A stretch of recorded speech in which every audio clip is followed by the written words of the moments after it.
Oh, c'est trop beau. Salut, c'est Parcours-Cul et aujourd'hui on va vous faire un nouvel épisode avec Pierre. Bonsoir.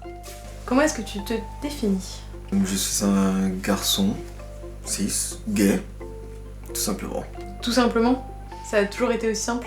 Je me suis jamais vraiment posé de questions, je suis plutôt allé avec le flow et pour voir où ça amène. Ça a toujours été naturel. Toujours été naturel, ouais. Bah si le feeling passe, bah on baise. Ou si on a envie de baiser, bah on baise. Et si ça passe pas, bah on fait autre chose qu'on fait. On peut parler, on peut boire, on peut manger.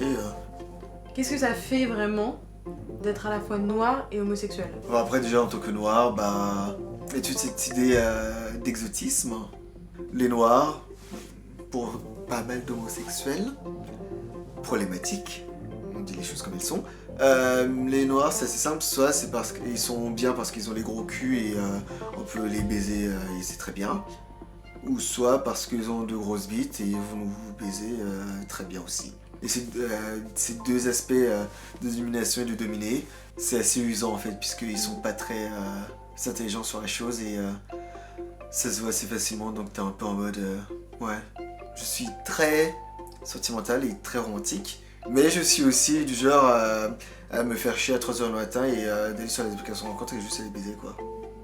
C'est assez drôle, c'est assez drôle de dire ça. Il n'y a pas de milieu en fait, c'est soit l'un soit l'autre. Le milieu, je pense que c'est quand j'ai un copain, puisque quand j'ai un copain, bah, je suis romantique quand je peux, j'achète des choses, je fais des choses et tout.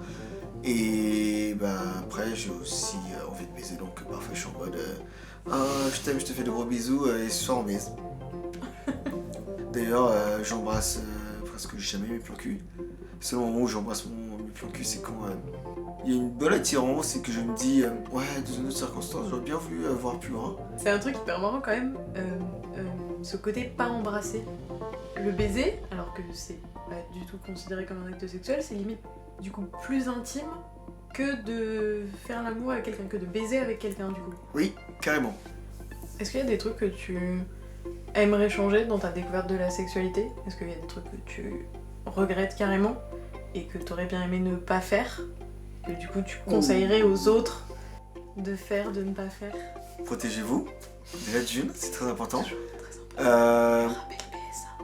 Oui, c'est très important parce que, enfin je le dis parce qu'il y a pas mal de fois où je me suis pas protégé, ce qui n'est pas bien.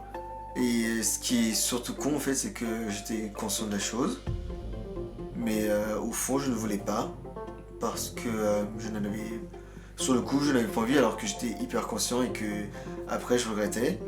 J'ai eu de la chance de ne pas avoir eu de soucis au niveau de cela, mais certains ne sont pas aussi chanceux. Certains, il leur suffit d'une seule fois pour avoir à choper des conneries. Discutez, protégez-vous, et si vous voulez essayer de nouvelles choses, bah, essayez tout en restant prudent et conscient. Et du coup tu fais du drag? Oui, le drag queen en fait c'est toi qui fais un personnage qui représente une femme ou une idée de la femme, que tu exagères ou pas. Il y a différents types de drag et c'est assez fun. Tu viens, tu te maquilles, du moment que ton idée, ton personnage véhicule quelque chose, c'est valide quoi. Après il y a aussi les drag kings, c'est pareil que drag queen sauf que c'est par rapport au masculin. Oui, c'est l'art avant tout qui est là, qui est fait pour s'amuser et pour amuser les gens. C'est de l'art avant tout. Correctement, dès que tu comprends que c'est de l'art et que t'es à l'aise avec toi-même. Après, il faut surtout vouloir dépenser beaucoup d'argent dans du maquillage et